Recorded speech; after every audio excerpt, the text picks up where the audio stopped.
Hello, hello, friends. I'm here with you a day early as it was an early payday for my husband and I. And so I decided to go ahead and fill out our paycheck bill tracker with the actual amounts since we tend to pay everything early. And tomorrow I'll go ahead and do the cash stuffing since I'm going to have to go to the bank and take the money out. So before we start, I just wanted to kind of go over these little indicators I put on the side. For the first paycheck of the month, both I and my husband get paid. So I put these little dots just to differentiate which bills are coming out of my account and which bills will be coming out of my husband's account. It just makes it easier for me. And you'll most likely only see it on this first check, as all the other checks in the month come directly from my husband. So let's go ahead and get started. So my paycheck came in for $4,319.98. And my husband's came in at $750.14. As far as rollover goes, he had $25.03 left in his account. And then for miscellaneous, we actually woke up to the complete loan amount sitting in the bank account. So that's $32,476. Now, if we add those together,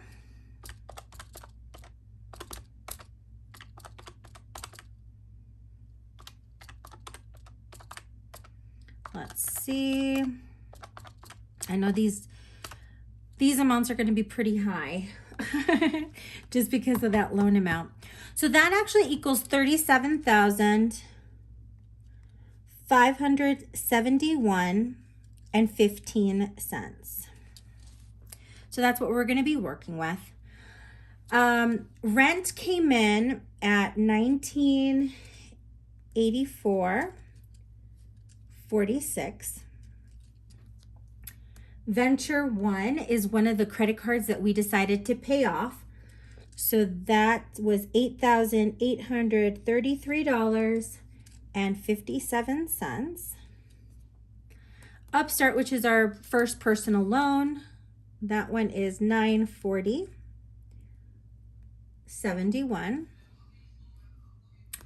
iTunes is not going to be charged, so we can go ahead and put 0 on there. The Dell minimum actually went down, so it was $93 this month.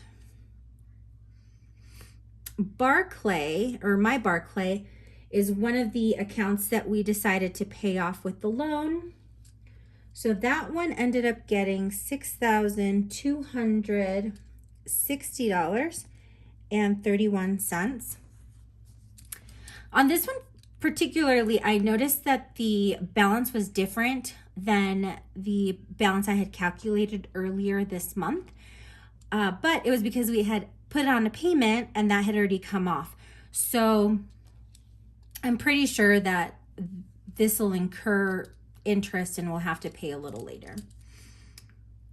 Capital One is going to be getting that remainder portion of the loan that we were going to just kind of pay off a portion of the debt on, and that's going to end up with $2,141.56.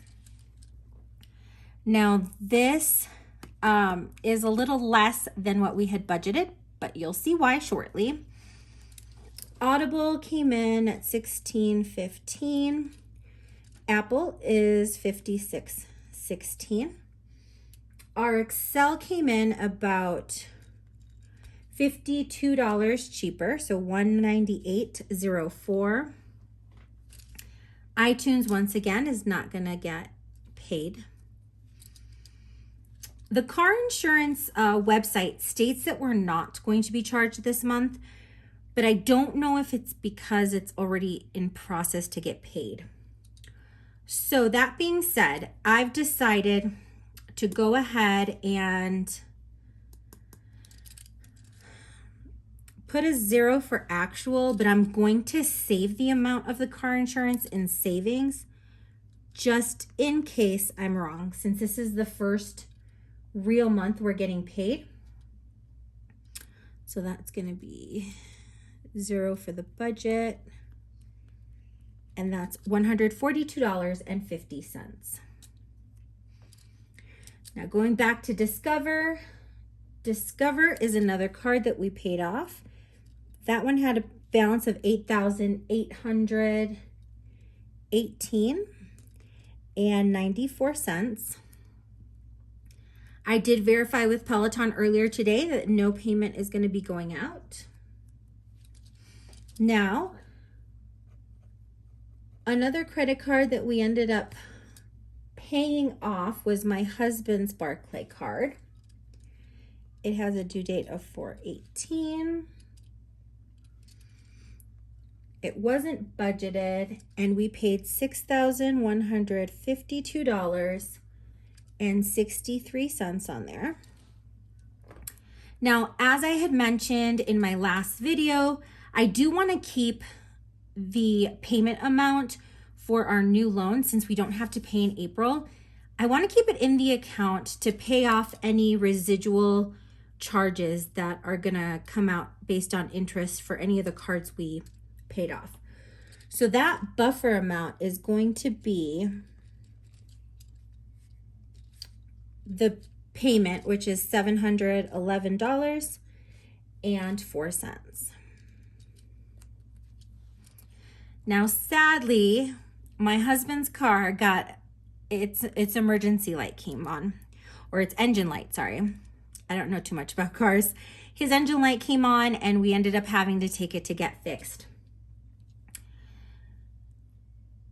It was kind of, a good and bad thing because I decided instead of getting into debt to take that money from this overage that we were going to pay towards the Capital One.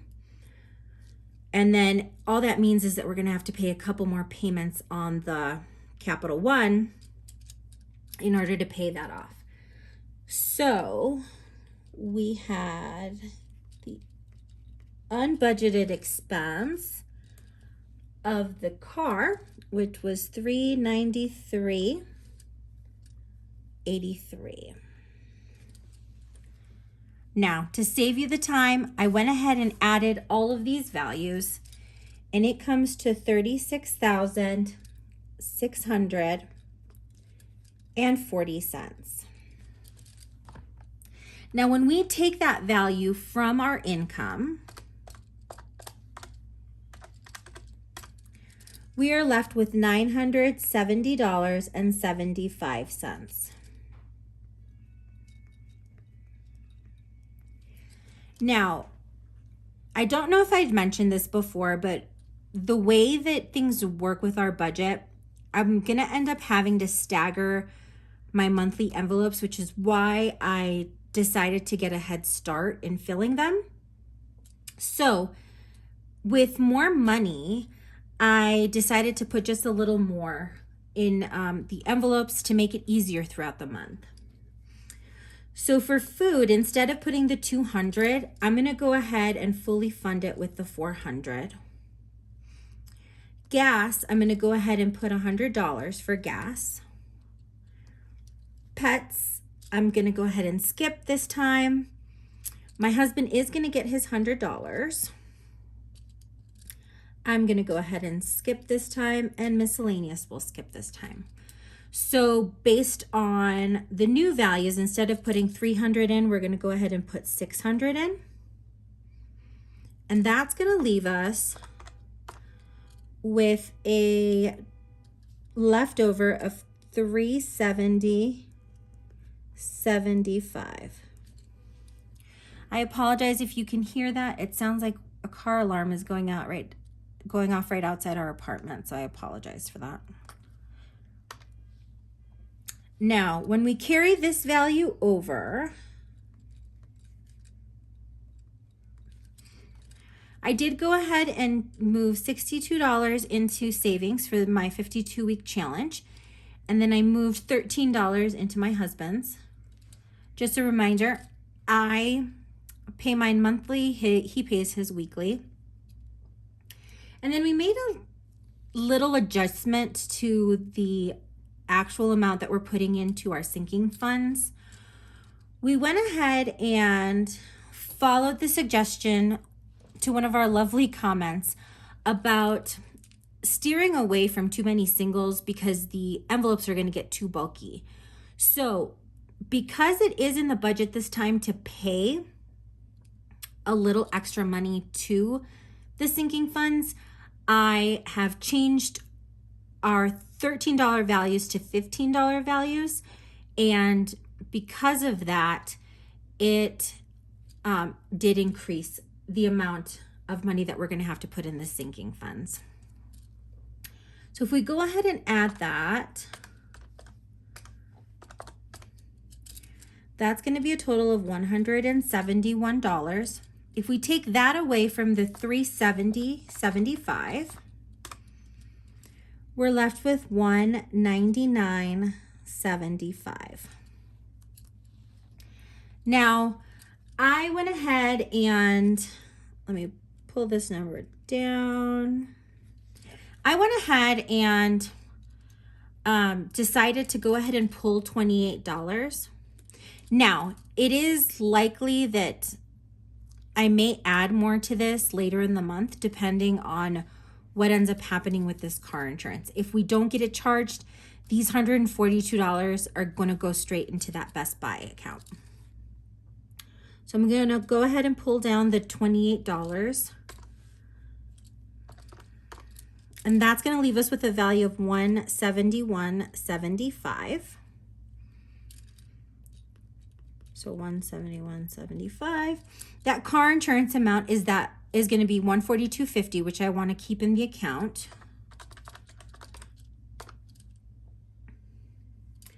And that leaves us with $29.25. I'm going to go ahead and just roll over that amount to the next check, as I don't know what's going to end up happening with all of this. So $142.50 plus the $29.25 equals $171.75, which is $0. So just so you know, these are the actual numbers, what we're going to be working with. Tomorrow I'm going to go ahead and fill the 600, the 96, and the 28 so that I have those accounted for in envelopes. And yeah, that's pretty much it. Thank you to all of you that have taken the time to go ahead and watch this video, and a heartfelt appreciation goes out to all my new subscribers. Thank you so much for coming on this journey with me. And I'm curious, are you getting started on the journey? Have you been on the journey for a while? How long have you been doing it? Please go ahead and comment below. And as always, I hope you all have a great day.